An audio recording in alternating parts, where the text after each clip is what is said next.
Assalamualaikum warahmatullahi wabarakatuh.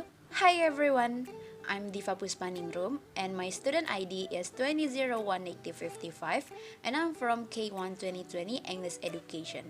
I made this video to fulfill my final assignment of Cross-Cultural Understanding course with the lecturer Miss Nora Fudla SPD MPD.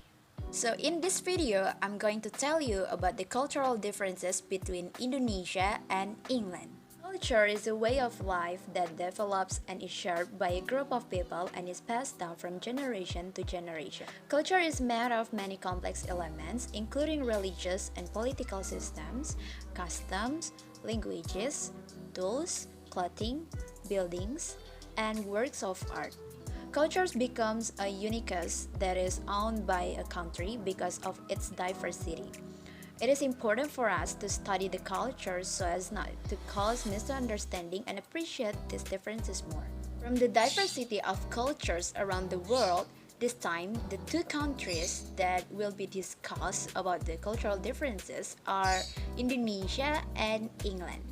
The cultural differences that I will explain are from the habits in social interaction and eating traditions. So let's begin. In social interactions, Britons sometimes prefer a slightly formal handshake with eye contact. Eye contact is important to show your seriousness, but the intense eye contact is considered annoying. And not only that, asking about the age and events is also considered impolite. Habit of British citizens when they want to start a conversation with a new people is they sometimes talk about news or what that people do or their opinions about the weather. Quite similar with Indonesia, which sometimes also ask about how they are doing and what does people job. But another topic is usually done by Indonesian way when they talk to new people or new person. They sometimes no, they always ask about the name and age so that they know how to call this new person in polite way. This is the opposite and is considered rude by British citizens. The reason is because if you ask someone about these sensitive things such as age, their income, their religion, their weight, or political preference, it is impolite because that's that person's privacy. Another cultural differences between Indonesia and England that we can identify is about eating traditions. Indonesia has three main meals times. First one is breakfast, second is lunch, and the third one is dinner. This again depends on the habits of each person. Usually for breakfast, the food served is quite simple, such as rice, bread, biscuits, or porridge accompanied by drinks such as tea, coffee, and milk. Then when lunchtime comes, the main food of Indonesians, of course, rice, with heavy side dishes such as chicken, fish, or meat that is cooked into various kinds of food.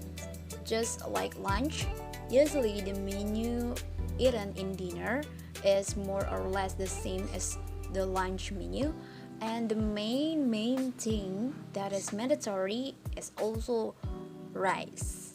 It is different with British citizens. They have the term English breakfast.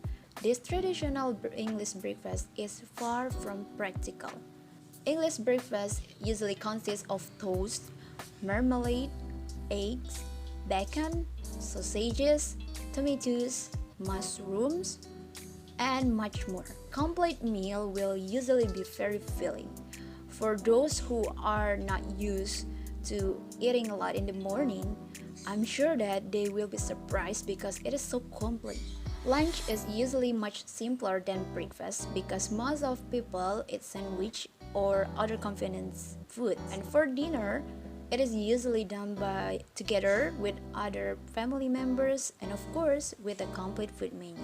There is also one tradition that doesn't seem to be practiced in Indonesia because British people are tea lovers and they have tea time tradition. Tea time itself is divided into two. The first one, afternoon tea, that is the moment when tea is served in elegant porcelain cups on a low table complete with like snakes and in the form of small cakes arranged on tiered trays. In these traditions, the tea drinking utensils from cups and the trays to tablecloths must look beautiful and neat. And the second one is high tea. It is a tea drinking tradition carried out by lower middle class workers after a hard day's work. The dish can be bread, cheese, meat, and salad served along with the tea on a high dining table. I think that's all from me. Thank you so much for watching. Wassalamualaikum warahmatullahi wabarakatuh.